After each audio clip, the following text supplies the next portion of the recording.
Então, pessoal, boa noite de novo. Voltamos.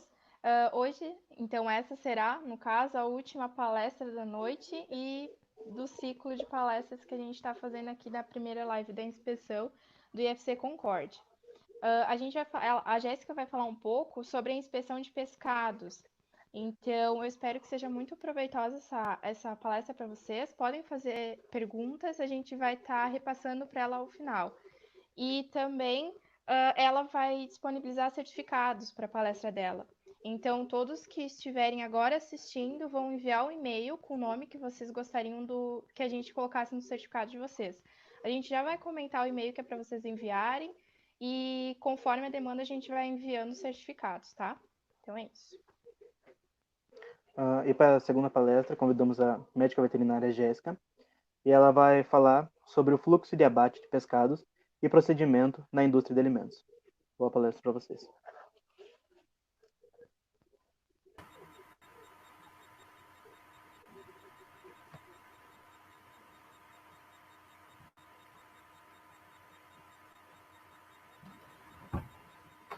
Boa noite, pessoal. Tudo bem com vocês? Espero que sim. Então, vamos começar a nossa palestra. Bom, meu nome é Jéssica, né? Sou médica veterinária. Eu me formei pela Unifeob, em São João da Boa Vista. E eu sou especialista em qualidade dos alimentos e vigilância sanitária. E eu também estou fazendo pós-graduação em higiene e inspeção de produtos de origem animal, tá? E eu trabalho como responsável técnica e coordenadora do controle de qualidade de um abatedouro frigorífico de pescado, que fica localizado aqui em Sapucaí-Mirim, Minas Gerais, tá? É a Trutas NR, e eu estou aqui já faz 2 anos e pouco. E assim, tudo que eu vou falar aqui para vocês hoje é com base em alguma legislação específica, tá? Eu sempre costumo falar, né, nos treinamentos, para os colaboradores, que nada do que eu peço para eles eu tiro da minha cabeça, né? Tudo a gente segue uma legislação. E a gente segue legislação do MAPA, da Anvisa, do Ministério da Saúde. Então, assim, são várias as legislações que a gente segue, tá? Então, aqui, agora, vocês vão ver algumas das que a gente utiliza na indústria, tá bom? Então, vamos entender um pouco sobre o pescado, né? O que é o pescado? De acordo com o RISPO-A, que é o Regulamento de Inspeção Industrial e Sanitária de Produtos de Origem Animal, pescados são os peixes, os crustáceos, os moluscos, anfíbios, répteis e todos os animais utilizados na alimentação humana, né? Então, entra aí camarão, lagosta, siri, ostra, né? Então, todos os peixes destinados para alimentação humana, tanto de água doce quanto salgada, englobam no pescado, tá bom? E o pescado, ele é o produto de origem animal mais suscetível ao processo de deterioração, né? E isso devido às suas características químicas e o meio em que ele vive, né? Então, por causa da elevada atividade de água, pH próximo da neutralidade, e também por causa do armazenamento inadequado, tá? E como que eu sei, né, quando que um peixe, né, um pescado, ele está deteriorado? Avaliando as características sensoriais, né?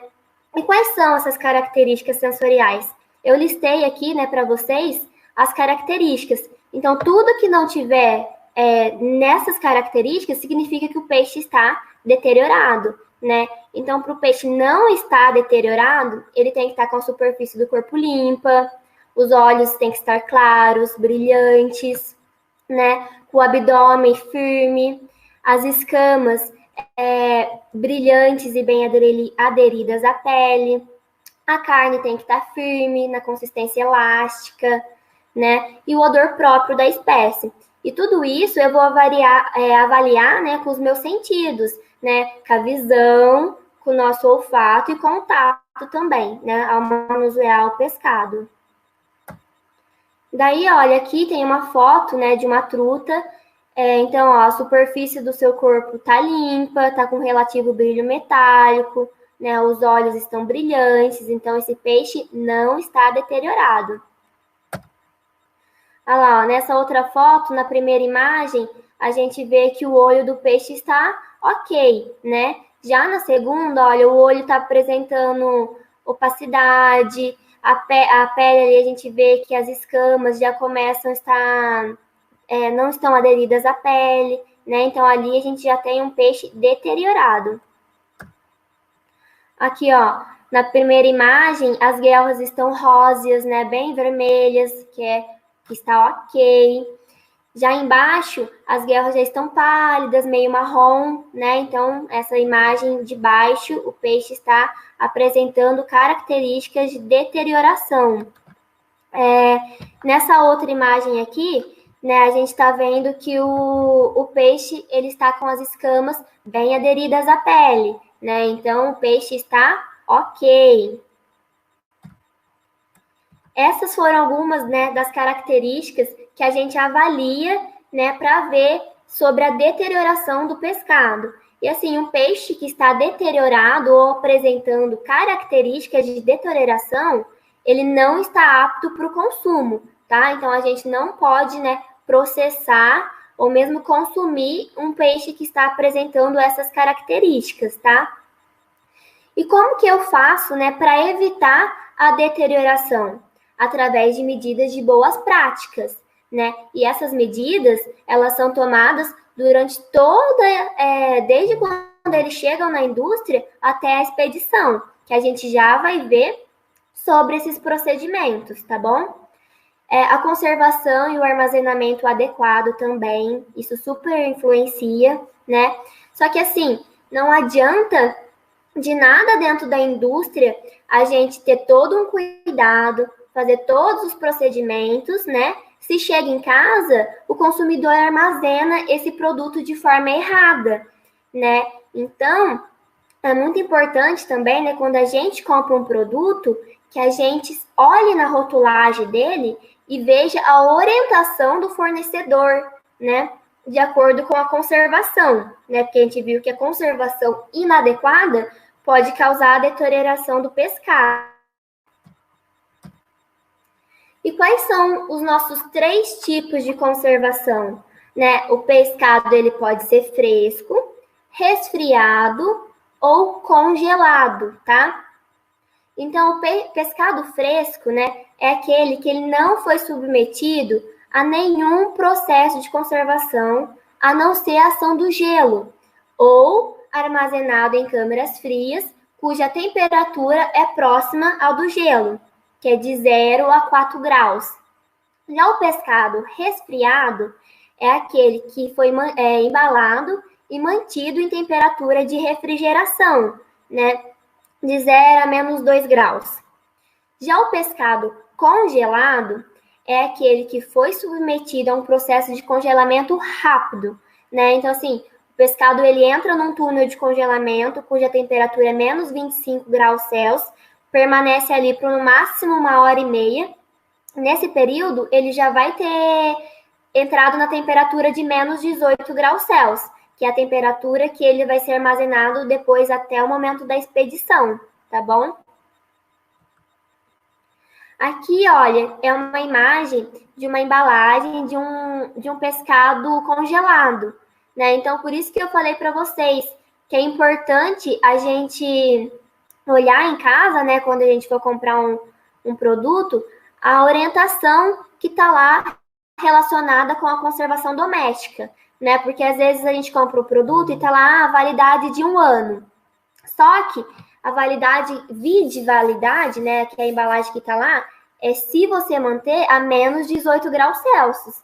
Agora, se você chegar na sua casa e colocar no congelador, cuja temperatura aqui ó, é de menos 8 a 12 graus, daí esse produto ele só vai durar 30 dias, né? Então, por isso que é importante a gente observar essa conservação em casa também, tá bom? Para a gente poder armazenar da forma correta. Porque todos esses dias aqui, ó, a validade é determinada através de análises. tá? Então, assim, a gente não vai falar assim, meu produto, ele vale 1 ano, pode ficar sossegado. Não, mas assim, mas como que vale 1 ano? Você fez análise? Como que você me comprova, né?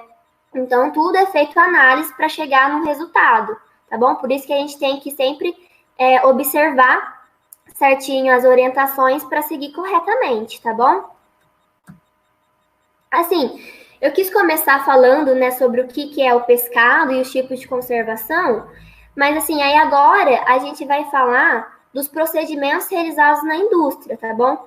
Porque antes da gente começar a fazer o abate, a gente tem que ter todos esses procedimentos sendo realizados, né, corretamente, né? Então, porque eu não posso realizar um abate sem esses procedimentos estar sendo feitos, né? Então, eu vou falar um pouco dos procedimentos realizados na indústria primeiro, e depois a gente volta a falar do pescado propriamente dito, tá bom? Então, dentro da indústria, a gente tem vários procedimentos de higiene que são aplicados em todo o fluxo de produção, né? Desde a obtenção dos ingredientes e matérias-primas até a distribuição do produto final. E tudo isso, todos esses procedimentos que são feitos, eles têm o objetivo de garantir a qualidade, conformidade e segurança dos alimentos, né? Esse pedacinho que eu acabei de falar, nesses procedimentos de higiene aplicados durante todo o fluxo de produção, eles são chamadas de boas práticas de fabricação, né? São as famosas BPF, né? E para a gente garantir que as BPFs vão ser executadas corretamente, eu utilizo os PACs, que são programas de autocontrole, tá? Então, esses programas de autocontrole, eles são documentos, né? Vão ser, assim, planilhas mesmo, a gente vai ter, dentro desses programas, a gente vai ter as planilhas de monitoramento, como se fosse checklist, né? Então, a gente vai passar por todos os setores da indústria, verificando se tudo aquilo está correto, né? E os programas de autocontrole, eles são escritos pela própria empresa, né? Porque eu vou escrever, claro, seguindo as legislações, mas de acordo com a minha realidade, com o que eu produzo, com o que eu faço, né?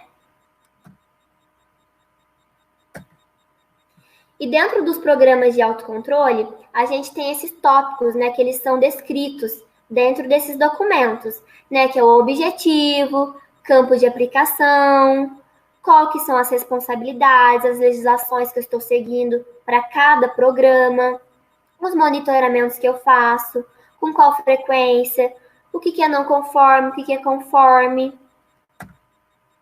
E aqui eu vou citar, né, alguns exemplos de programas de autocontrole, né? Então, por exemplo, eu tenho o controle integrado de pragas. Então, qual que é o meu objetivo com esse programa? O meu objetivo é garantir que não entre roedores, insetos dentro da indústria. Tá, mas então como que eu faço para garantir isso? Dentro da indústria é tudo telado, nas portas que dão acesso à indústria tem cortina de ar, eu tenho armadilhas em volta da indústria. E quem que é o responsável por verificar as armadilhas? Quem que faz esses monitoramentos? De quanto tempo diária, mensal que vocês passam verificando isso? E a detetização, né? Quem que faz, de quanto em quanto tempo? Esse é um exemplo do controle de pragas, tá bom? No controle de temperaturas. Qual que é a temperatura das câmaras? Tá correta? Não tá. O que eu faço? Nas análises laboratoriais, né? Quais são as análises que eu realizo dentro da indústria? Microbiológica e fisicoquímica. Qual que é a frequência que eu faço, né? Então, assim, eu coloquei aqui vários programas, né? Mas, assim, aqui na nossa empresa a gente tem 26 programas, né? E aqui eu coloquei só 16 para vocês verem mais ou menos, ter uma ideia, né, dos programas que a gente faz dentro da indústria.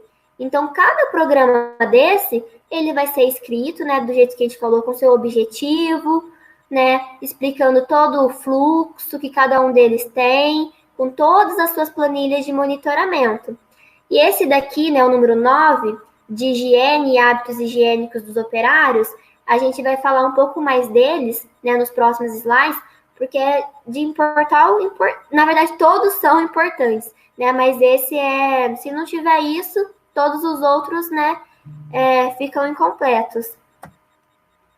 Aqui eu coloquei só uma foto, né, para vocês verem que os programas de autocontrole, eles são documentos mesmos, eles são impressos e eles são armazenados assim, ó, em pastas, né? Porque quando vai uma fiscalização, eles querem ver esses documentos, né? Para ver se o que está escrito lá é o que você realmente está fazendo dentro da indústria.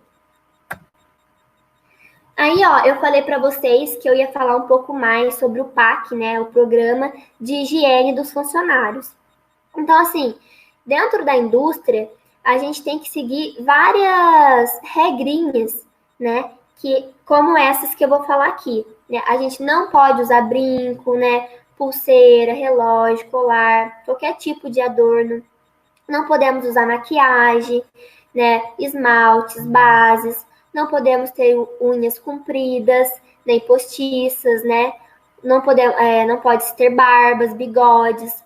Os alimentos só podem ser consumidos dentro do refeitório, né? Não posso consumir dentro dos outros setores ou guardar dentro do vestiário. Não podemos usar perfumes. E a higiene dos colaboradores, né, é fundamental, né? Então a gente tem que estar com as unhas sempre limpas e cortadas, barba feita, usar desodorante sem cheiro. Porque tudo isso tem um propósito que a gente já vai descobrir. Olha lá, a saúde dos manipuladores também é muito importante, né? Então, assim, quando nós somos contratados por uma indústria alimentícia, a gente tem que fazer os exames laboratoriais. Então, assim, esses exames, eles vão ver se a gente está apto ou não para trabalhar com alimentos, né? Ou seja, se a gente não tem nenhuma enfermidade que possa transmitir o produto, né? E no decorrer dos dias, né? A gente também, se a gente adoecer, a gente tem que avisar o nosso supervisor e a gente não pode trabalhar com alguma doença contágio infecciosa, tá bom? Então, a gente sempre orienta isso para os funcionários, que eles têm que avisar, tá bom? E esse daqui, do ambiente de trabalho, é aquele lá que fala do PPHO, né? Que é os procedimentos de limpezas. Então, assim, não adianta nada, né? Eu estar lá com toda a minha higiene ok e o ambiente de trabalho está todo desorganizado, né? Então, eu tenho que manter o ambiente limpo e organizado, os utensílios, tem que estar tudo conforme, né? Todos os produtos químicos utilizados para limpeza, eles têm que ser aprovados, credenciados pelo MAPA, tá bom? E a higiene das mãos, gente? Isso é muito importante, né? A gente, infelizmente, está vivendo uma situação chata, né, no mundo do Covid-19. E a gente está vendo a importância de se lavar as mãos, né? E na indústria de alimentos, isso sempre foi um requisito. Portanto, que antes da gente entrar dentro da indústria propriamente dito, a gente tem que passar pelas barreiras sanitárias, que são setores, né, por onde a gente faz a higienização das botas e das mãos. E a higienização das mãos tem um jeito correto também, que os funcionários são treinados para não esquecer de nenhum vãozinho, né? E a gente costuma fazer o SUAB, né, que é uma análise, que é esse cotonetinho que vocês estão vendo aí na imagem. E assim, eu normalmente fico escondidinha, né, atrás da barreira, quando o funcionário entra, aí eu pego ele e passo o cotonetinho na mão dele, tá bom? Daí eu mando para o laboratório e daí depois eu vou ver se ele realmente lavou a mão corretamente, se a lavagem dele estava eficaz, né? Porque essa análise, ela vai me dar a contagem bacteriana, tá? E eu também posso utilizar ela na superfície de equipamentos, de utensílios, tá bom? Tudo para me comprovar a eficácia da higienização. E todos esses procedimentos que a gente falou, né? Esse manual de boas práticas, todos esses programas de autocontrole que eu citei alguns, né? Assim, dava para a gente fazer uma palestra só sobre programas de autocontrole, né? Porque tem muita coisa. Mas, assim, o que eu queria que vocês entendessem é que esses programas de autocontrole, eles são feitos, né, para garantir que aqueles, como que eu falo? Que aquelas manutenções, que aqueles estão sendo feitos corretamente, né? Então, eles são para nos ajudar, porque como tem muita coisa para fazer, se a gente não tivesse uma planilha para preencher, às vezes a gente poderia esquecer de fazer tal monitoramento, né? Então, os programas de autocontrole, eles vão nos ajudar a verificar e a fazer tudo corretamente. E todos esses programas, eles, a higiene dos funcionários, ter que lavar a mão, é tudo para evitar contaminação, né? Então, resumindo, tudo que a gente faz dentro da indústria, todos os procedimentos de medidas higiênico-sanitárias, né, são para evitar contaminação. E o que é a contaminação? Contaminação é a presença de substâncias ou agentes estranhos indesejáveis no produto. E muitas vezes, né, eles podem ser nocivos para a saúde, ou seja, eles podem nos fazer mal, né? E existem 3 tipos de contaminações, tá? A contaminação, né, física, química e biológica. Os físicos, né, os perigos físicos são os corpos estranhos, né? Então, papel, os adornos, né, que a gente não pode usar dentro da indústria, insetos, poeira, lascas, pedaços de metal. No caso do peixe, se eu falei que aquele peixe ele é 100% sem espinho, né, se eu estou afirmando isso, se eu encontrar um espinho, o espinho entra como um perigo físico também, tá? Os perigos químicos, eles são representados pela adição acidental ou não, né, de material químico em excesso que não faça parte da formulação do produto. E muitas vezes, essa contaminação, né, por produtos químicos, eles ocorrem em erros operacionais ou ajustes errados das máquinas, tá? Podem ser causados por graxas alimentícias, inseticidas ou produtos de limpeza. E os perigos biológicos, né, nosso terceiro e último tipo de contaminação, é os micro-organismos, né, que são as bactérias, fungos, bolores, e eles, digamos, né, que são os piores, porque eles a gente não consegue visualizar a olho nu, né? E assim, os micro-organismos, gente, eles estão em todos os lugares, né, que a gente falou aí da última, né, dos perigos biológicos. Os micro-organismos, eles estão no nosso cabelo, estão no nosso intestino, nas mãos, sapato, roupa. Então, por este fato dos micro-organismos estarem por todos os lugares, que é tão importante a gente cuidar da nossa higienização, da nossa saúde e fazer todos aqueles programas de autocontrole corretamente.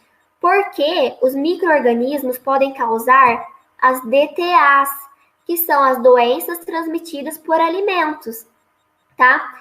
Essas doenças, se a gente ingerir, né, um alimento ou água contaminada, a gente pode adoecer, né? E existem vários tipos de DTAs, só que as maiorias, elas são causadas pelas bactérias e as suas toxinas, tá bom? E os sintomas das DTAs, elas são muito parecidas, né? É o cansaço, a dor abdominal, perda de apetite, dor de cabeça, né?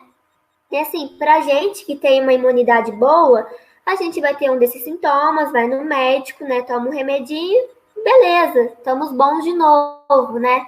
Porém, para quem não tem um sistema imune bom, né? Pessoas mais idosas, com alguma doença crônica, pode levar à morte, né? E a gente conhece muitas das DTAs, né? Como a salmonela, a listéria, a E. coli, o Clostridium, né? Então, esses são alguns exemplos de DTAs aí que todo mundo já ouviu falar. E como que a gente se previne, né, das intoxicações alimentares? Basicamente por 3 coisas, né? Saneamento básico, cuidados no preparo dos alimentos e medidas básicas de higiene. Então, novamente, né, por isso que todos esses programas de autocontrole, manual de boas práticas de fabricação, eles têm que ser seguidos rigorosamente, né, para garantir que tudo saia conforme, para não ter nenhum tipo de contaminação, né, para não contaminar o consumidor. E mais uma vez eu falo, não adianta a empresa fazer tudo esses cuidados, se chega em casa eu vou preparar o meu alimento da forma errada também, né? E assim, a grande dificuldade, né, que a gente encontra nessa prevenção aí da intoxicação alimentar é porque na maioria das vezes o produto ele não aparenta, né, que ele está estragado. Ele aparenta, a aparência continua igual, o gosto e o cheiro costumam ser absolutamente normais, né? Por isso que eu disse que a contaminação para o perigo biológico é um dos mais perigosos, né? Mas assim, a gente fazendo todos esses procedimentos de higiene, tomando todos esses cuidados, a gente não vai contaminar o produto, então nós humanos não vamos ter o risco de contrair alguma doença transmitida por alimentos, tá bom? Então, por isso que também é muito importante a gente comprar alimentos de locais que são inspecionados, né? Olha lá, ó, esse quadrinho, ele resume muito bem tudo isso, né? Se a gente tiver a qualidade higiênica sanitária durante todo o processo na indústria, a gente vai produzir um alimento seguro, tá? E a gente produzindo um alimento seguro, o alimento ele está livre de contaminação, né? Então a gente pode consumir e não vamos contrair nenhuma DTA. E tudo isso que eu falei, né, todos esses programas de autocontroles, eles são função do profissional responsável pela garantia da qualidade. Né? Então, a gente que está lá atuando como responsável por isso, temos que garantir e assegurar a qualidade dos produtos. Né? E assim, como os manipuladores, os colaboradores, são quem estão lá 100% manipulando o produto, a gente precisa capacitar eles através de treinamentos, né, periódicos, orientações diárias, porque eles têm que entender a importância de tudo isso, né? Porque é eles que estão lá fazendo, manipulando. A gente vai estar lá verificando, acompanhando, olhando, mas eles que estão ali 100% filetando, cortando o pescado, né? Então a gente tem que explicar para eles da melhor forma possível para eles entenderem dessa importância deles, tá? E a gente faz, né, todos esses monitoramentos, né, esses checklists em planilhas, né, são documentos mesmo, como eu disse, em fiscalização, supervisão, tanto de cliente quanto, né, do mapa, eles vão vir e eles vão pegar essas planilhas e eles querem conferir todas elas, tá bom? Então, até aqui, o que eu queria que vocês entendessem é que, assim, dentro da indústria de alimentos, então são necessários a gente cumprir essas legislações que tratam da higiene, né, de todo o fluxo, né, e vários outros procedimentos para garantir essa qualidade, tá bom? Então, a gente viu alguns exemplos, é meio básico, né, mas assim, para não... Senão a gente ia ficar aqui a noite inteira falando sobre isso. Mas espero que, pelo menos por enquanto, estejam entendidos. Porque daí agora que a gente viu, né, os programas de autocontrole, a gente vai voltar a falar sobre os peixes, né? Então, os tipos de doenças mais comuns nos peixes são essas. Eu coloquei essas 4, que são as 2 primeiras são muito comuns em tilápia e as 2 de baixo são muito comuns em truta, tá bom? Essa estreptococose, ela causa muitos prejuízos nos criadores de tilápia, tá bom? E aqui na Truta ZNR, há muitos anos atrás, né, teve um surto de Edwardsiella tarda. E daí, o que eles fizeram? Eles chamaram um laboratório, né, uma empresa lá da Espanha, e eles vieram aqui, pegaram aquelas amostras daqueles peixes que estavam com aquelas doenças e desenvolveram uma vacina autógena. Essa vacina foi desenvolvida especificamente para os nossos animais, para aquela doença que estava afetando o nosso pescado, né? Então, essa vacina autógena, ela é muito legal, porque, assim, na verdade, a gente sabe que o melhor método é a prevenção, né? Então, a vacina, ela é muito eficaz, né? E só que para a gente fazer a vacina autógena, a gente tem que ter o surto da doença, né? Porque ela é feita com base naqueles sintomas, né? Então, o laboratório vem, colhe e vai desenvolver a vacina específica para aquilo, tá? E o que a gente tem que saber, assim, que tem várias outras doenças também, tá, gente? Mas os sinais clínicos delas são bem parecidos também, né? Que inclui perda de apetite, opacidade da córnea, igual a gente viu aquele peixe deteriorado, né? Os abscessos. Às vezes a gente nota na carne, depois quando a gente tira as vísceras, o músculo bem hemorrágico. A mortalidade é muito elevada, né? Aqui, ó, outros sinais clínicos. Esses pontos negros na carne, olhos saltados para fora, né, que a gente chama de exoftalmia. Esse daqui é muito comum quando o peixe, né, apresenta alguma doença. Esse outro aqui, ó, natação errática, né? Então os peixes sem equilíbrio, dando rodopios dentro do tanque, né? Então, quando ele tá assim, a gente já sabe que tem alguma coisa de errado, né? Lesões na pele, né? Como essa. Lá, lesões de hematoma. Esse círculo vermelho aí, ó, é um hematoma, né? Tá vendo? E tem também uma lesão. Só que assim, a gente viu alguns dos sinais clínicos também, mais característicos de quando os peixes, né, apresentam alguma doença.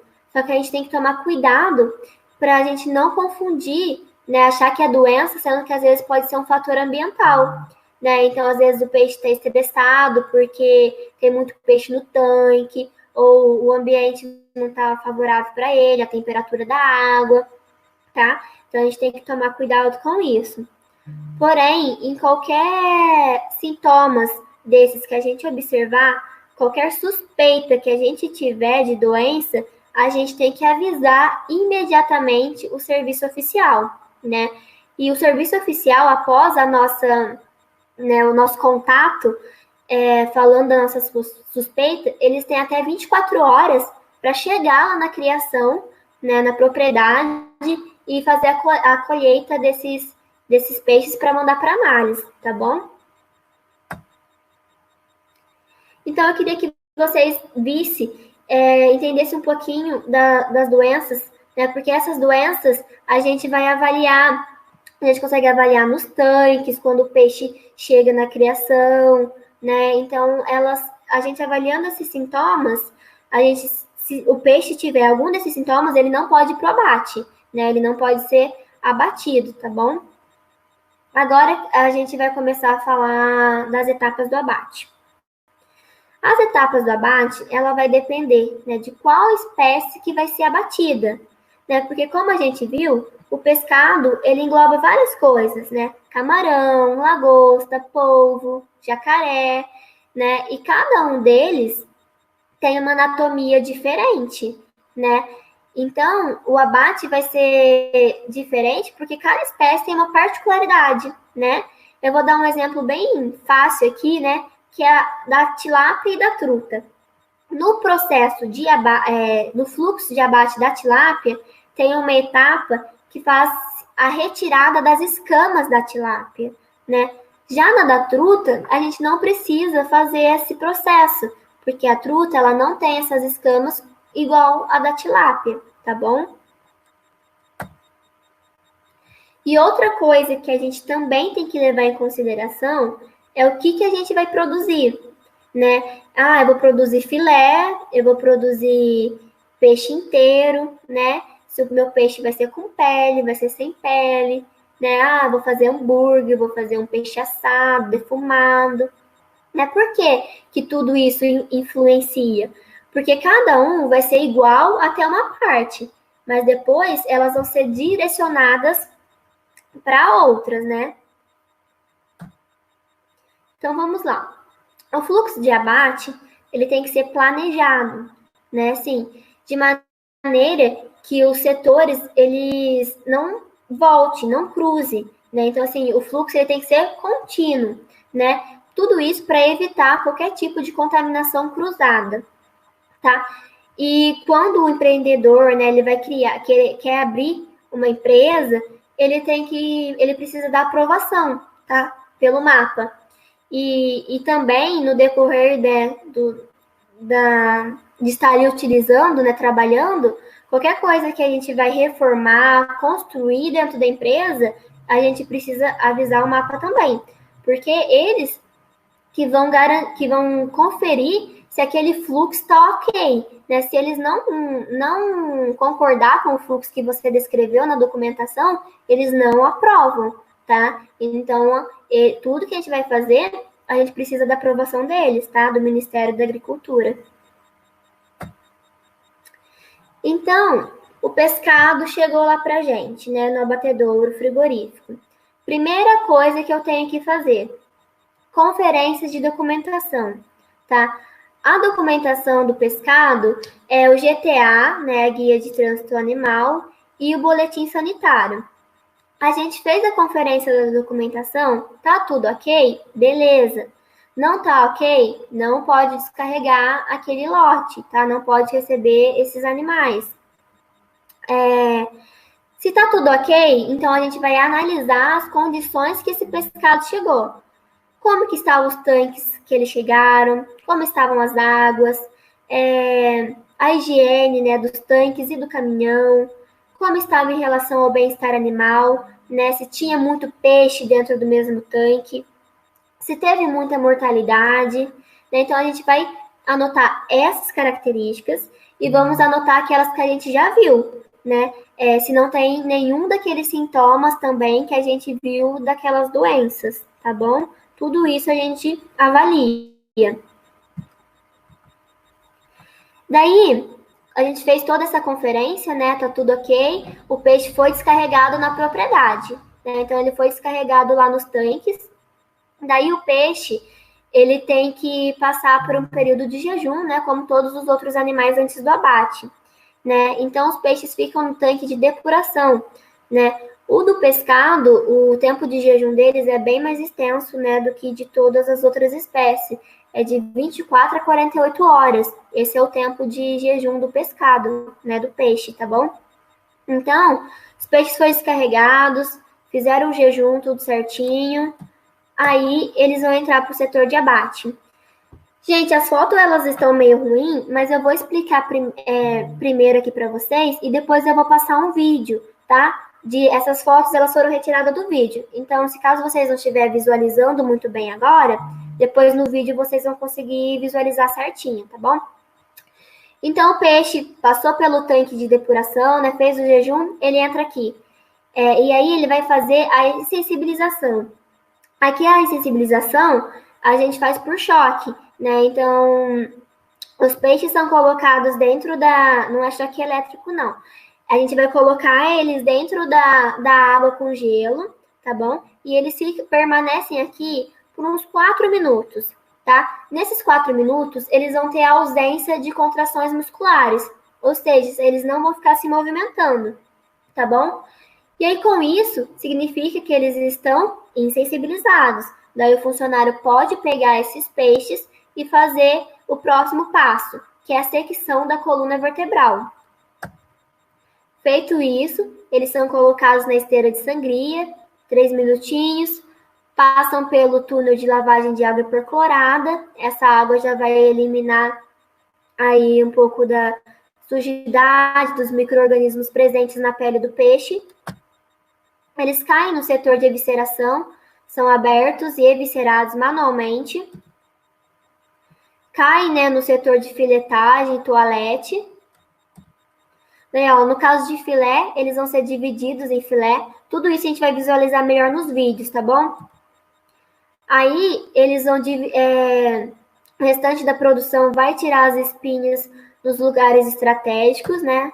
Levando em consideração a anatomia de cada pescado. E por último, né, ao final da mesa, eles passam pelo PCC, que é o ponto crítico de controle, né? E ali a gente vai fazer a inspeção dos peixes, a lavagem ali, e a conferência para ver se não tem nenhuma anomalia na carne, se não tá com espinho, né? Tá tudo ok. Estando tudo ok, ele vai para a embalagem primária. Aqui eu coloquei também uma imagem vocês estavam vendo do filé. E agora aqui eu coloquei uma imagem como se a gente estivesse processando a truta eviscerada. A truta eviscerada, ela é limpa interna e externamente por todo mundo da mesa. E depois aí no PCC, né, eles também fazem a inspeção deles. Aí, ó, são colocados após o PCC, né, tanto o filé quanto a truta eviscerada, são colocados aí nessas esteiras, olha lá, que vão dar ao setor de embalagem primária. Lá, eles são embalados individualmente, só que assim, a embalagem também depende, tá bom? Porque, por exemplo, a gente viu que a gente tem 3 tipos de conservação: fresco, congelado ou resfriado, né? Então, a gente também tem vários tipos de embalagem.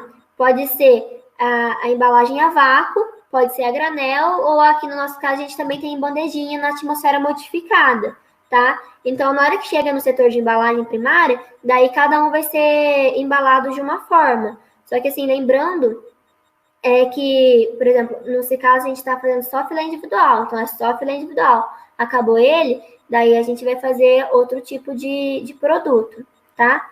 Então, aqui nesse caso, o filé foi embalado individualmente, foi selado a vácuo. Olha lá, as trutas inteiras também foram seladas a vácuo. E daí foram para o túnel de congelamento, tá? Nesse caso, que o produto é congelado. Se o produto for fresco, ele vai descer para as câmaras de fresco e ser acrescidas de gelo. Se é resfriado, ele vai descer para as câmaras de resfriado, tá bom?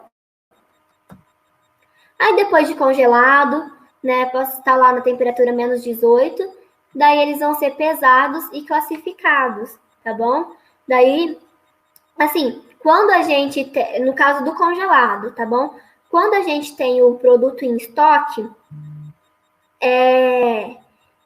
quer dizer, desculpa, quando a gente não tem o produto em estoque, eles vão já ser pesados, classificados e vão ser embalados. Se a gente já tem o mesmo produto em estoque, esse produto também vai para o estoque, mas ele vai sair só depois que os primeiros que ele saiu, né? Então, assim, o primeiro que entra vai ser o primeiro que sai, tá bom? Aí os produtos embalados, né, que nem aí eu mostrei para vocês, foram embalados em saquinhos, né, embalagem de 1 kg, 500 gramas, vai depender do seu produto. São fechados nas caixas de papelão e são levados para as câmaras frias. Aí, ó, eu vou colocar o vídeo aqui para vocês. Deixa eu colocar aqui.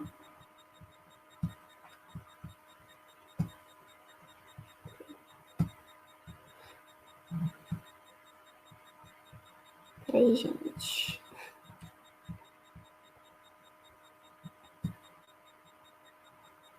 Deixa eu aumentar a tela. Aí. Então, ó, aqui é o momento da insensibilização, né? Então, os peixes foram colocados lá na água e gelo. Quando ele constata que os peixes, ó, tá vendo que tem uns que estão mexendo, mas tem outros que não. Aqueles que já estão estáveis, insensibilizados, ó, tá vendo que ele tá procurando? Aqueles que já estão insensibilizados, ele pega. Ele literalmente faz a secção da coluna vertebral do pescado, e lá eles caem na esteira de sangria, né? Aí passa ali ó, pelo túnel de lavagem perclorada. Aí cai lá no setor de evisceração, aí eles estão tirando a barbatana abdominal e as vísceras. Eu vou explicar o processo para onde que as vísceras vai depois, tá? Aí fez a evisceração, sobe por esteira, né? E vai cair lá na mesa de filetagem e toalete, aí, ó. Chegou aí na mesa, olha lá, eles estão dividindo em filé, né? Então, normalmente 1 ou 2 funcionários dividem em filé e o restante tira os espinhos, ó. Olha lá, pessoal tirando os espinhos.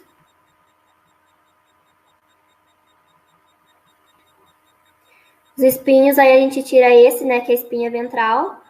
E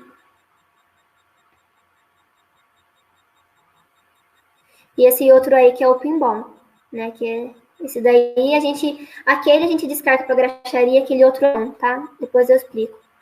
Aí o PCC, né, que a gente fazem a inspeção, são colocados na esteira e chegam aí no setor de embalagem primária. Aí eles estão sendo embalados individualmente.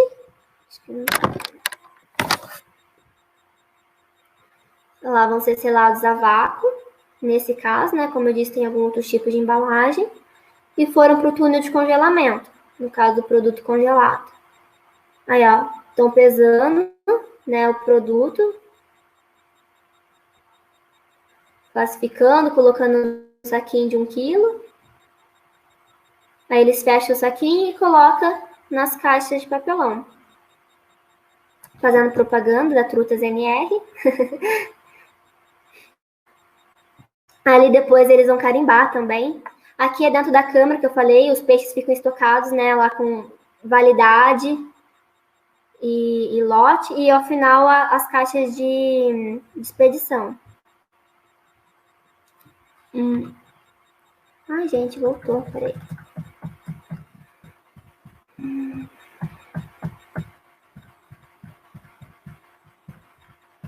Um minutinho.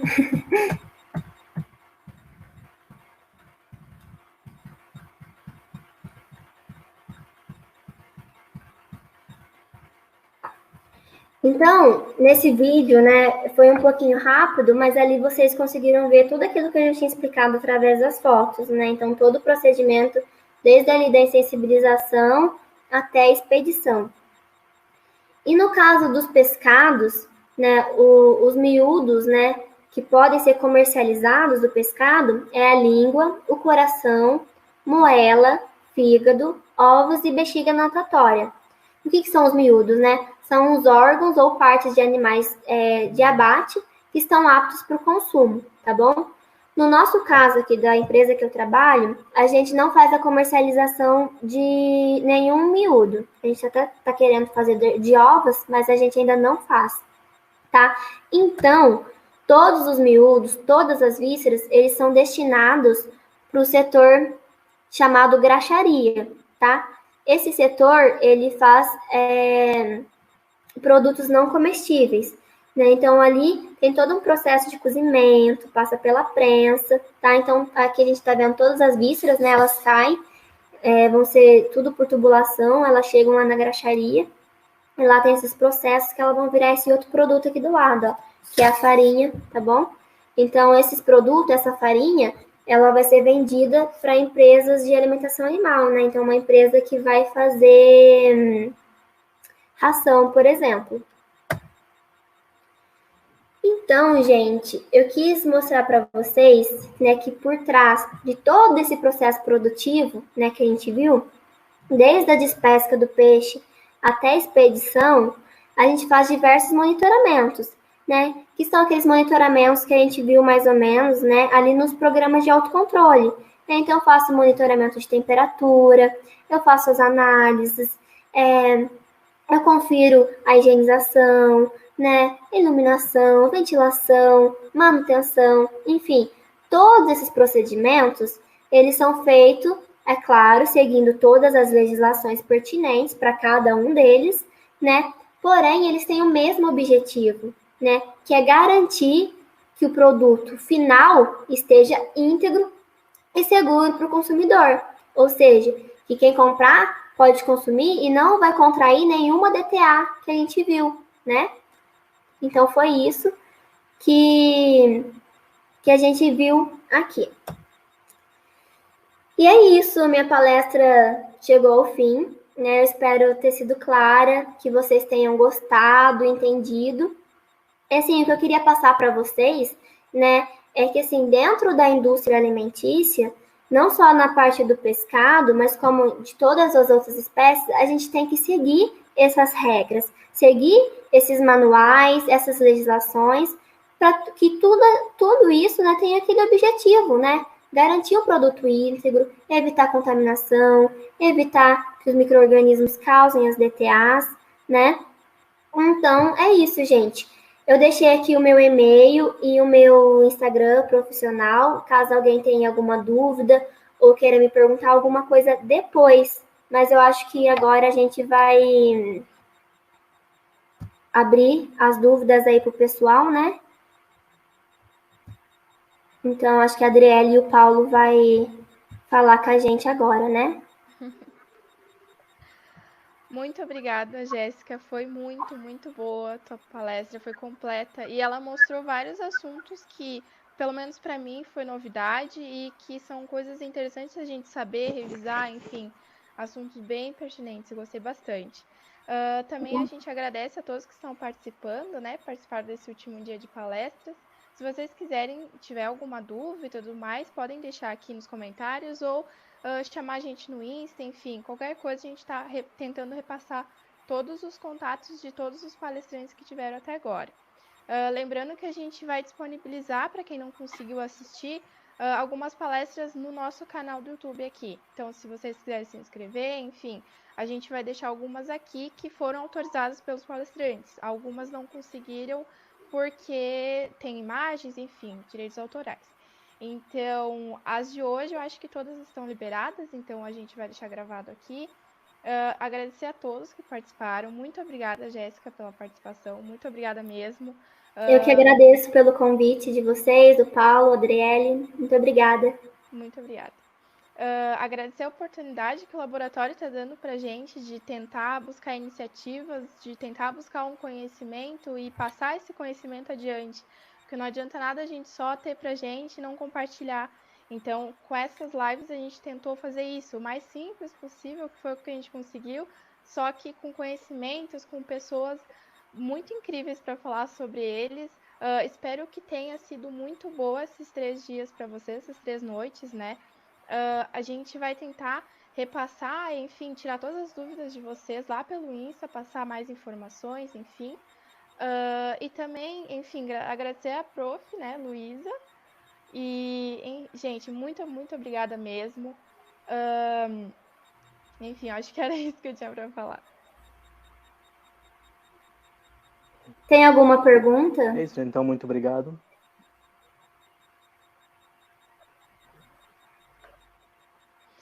Também uma coisa, para todo mundo que conseguir ir lá no Insta da página, que eu vou colocar agora nos comentários, que a gente tentou organizar uma surpresa para o sortudo, né? E, enfim, foi de coração e quem sabe futuramente a gente consiga refazer essas lives e buscar mais pessoas e também chamar as pessoas que participaram, né? Os palestrantes que já fizeram as apresentações, chamar mais vezes para falar sobre outros assuntos. A gente buscou cada dia, né, cada noite, colocar um assunto pertinente da inspeção em si, em cada área que a gente conseguiu. A gente também quis buscar a engenharia de alimentos, que é uma área que é muito importante também para todo mundo saber. E, enfim, eu espero que tenha sido muito bom. Obrigada de novo, Jéssica. Muito obrigada. Parabéns pela Eu que palestra. agradeço. E obrigada pela participação de todo mundo. Não esqueçam de enviar o certificado da Jéssica. E eu acho que é isso, gente. Até logo. Até mais, gente. Obrigada. Tchau, tchau. Muito obrigado, Jéssica. Tchau.